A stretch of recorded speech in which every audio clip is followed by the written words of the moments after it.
I'd like to introduce Dr. Wayne Wood.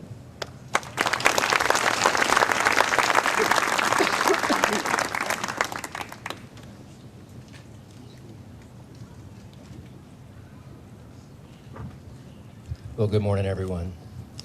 You know, everyone knows that Florida was owned by Spain, but there was a time when the British owned Florida for a brief time in the late 1700s. And when the king knew that he had this beautiful property of Florida, he wanted to have a yacht race, and he proposed that we have it right out here. I don't know if the yacht race ever came into being, but I know that they had planned one. And that was just one of the beginning of the footnotes in this spot. I like to look at a place where we stand and say, what happened here? And this is such a place. For a long time, this was just a vacant piece of land. There was an old man whose name was Major Monroe, who lived over here in a tent. He claimed to be the son, the illegitimate son of President Monroe.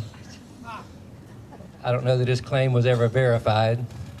But for a long time, this was just a sandy bank, and black congregations would come out here on Sunday for their baptism, and they would go out on the water and all dressed in white with water hyacinths as far as the eye could see and baptize their brethren.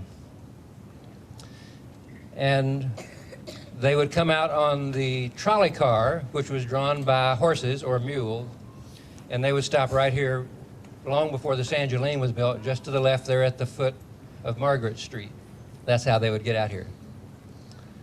But then there was this war, the most horrible war the world had ever known. A war that for the first time involved everyone in the world, the war to end all wars.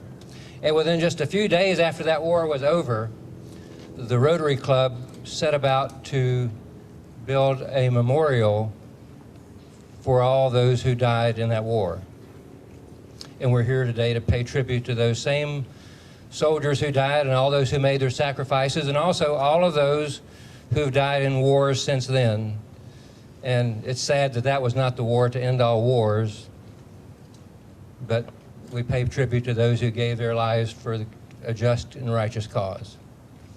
And so when they set about to build a memorial here, they convinced the city to buy this old piece of property. It was known as a Robinson's Tract, and because it was one of the few undeveloped, unplatted pieces of property.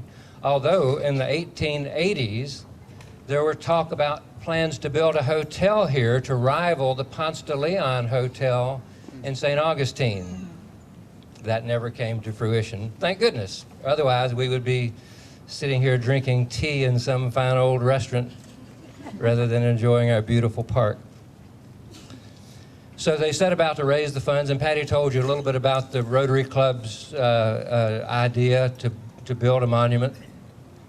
And the first idea that was talked about by a man named Elmo Acosta, who was one of the city councilmen, he wanted to build a chief fundraiser, and Patty mentioned that Nina Cummer, who of course had the largest art collection and was a cultural maven of our city, got behind this. She was also the founder of the garden clubs in Florida, so she was into art and culture and beauty and all kinds of horticultural things.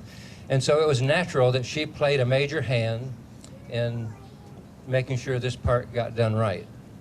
So typical of her flair, she said, let's hire the greatest landscape architectural firm in the world. And she did. She gave a call or a telegram or whatever it took, but they paid attention. The Olmsted brothers of Brookline, Massachusetts were the sons of Frederick Law Olmsted, who is the father of landscape architecture, who actually coined the term, and he's the one who, of course, designed Central Park in New York and many other great estates like the Biltmore Estate. So the heritage that's in this park makes it one of a small collection of parks in the whole world designed by the lineage directly from Frederick Law Olmsted.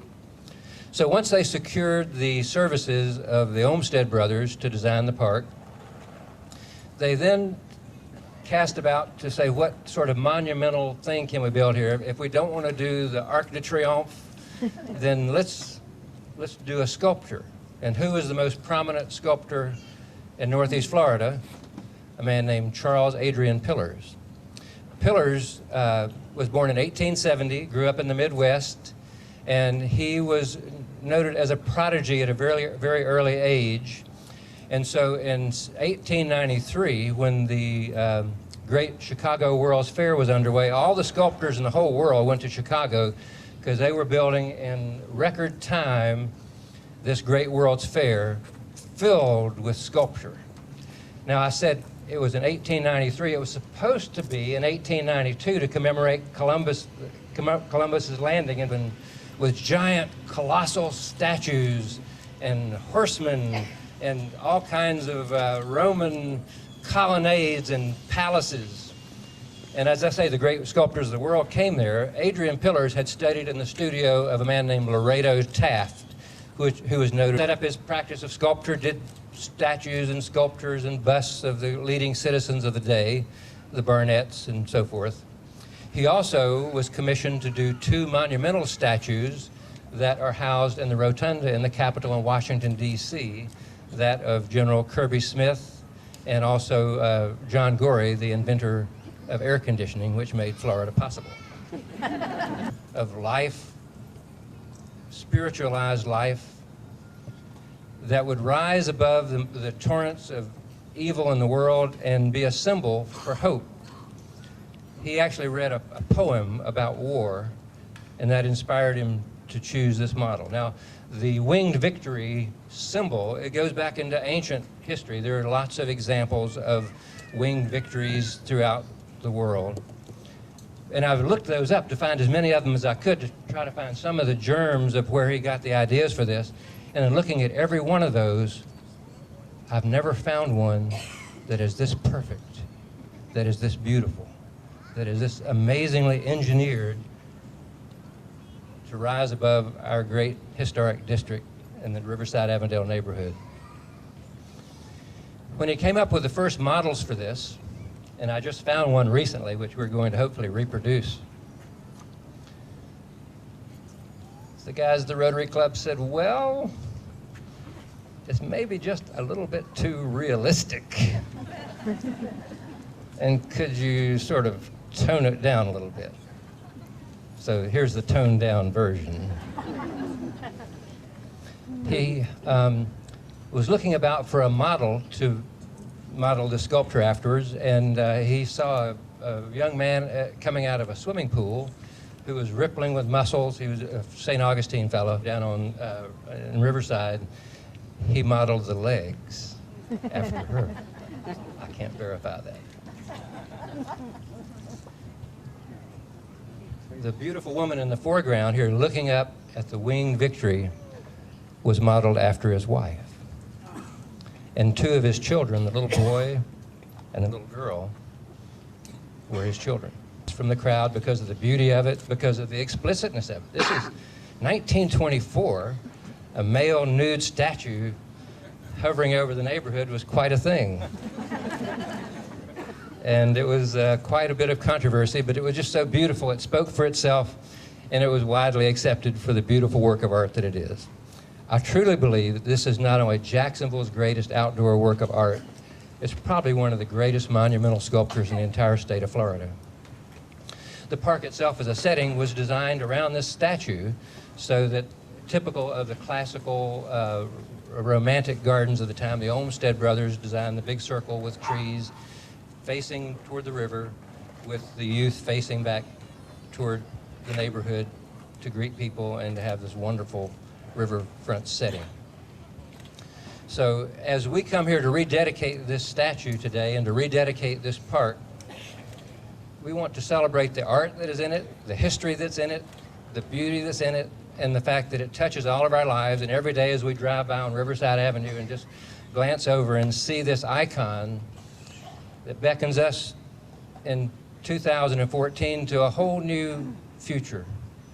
This is just the beginning of the beauty that this city can create. It's emblematic not just of the Riverside-Avondale neighborhood, but all of Jacksonville. It is a world-class sculpture in a world-class park designed by world-class architect landscape artists as well as sculptor. And it is part of our heritage that we need to preserve. And Patty mentioned the good work that the Memorial Park Association is doing, and I just urge you, this is a free breakfast. We're going to have a lot of fun here today, but go by their tent and make a generous donation to help carry on the work that they're doing to make sure this park is here for not just another 90 years, but for all time, an icon of peace, and tranquility, and beauty, and art that will stand the test of time and that we're all very proud of. Thank you so much.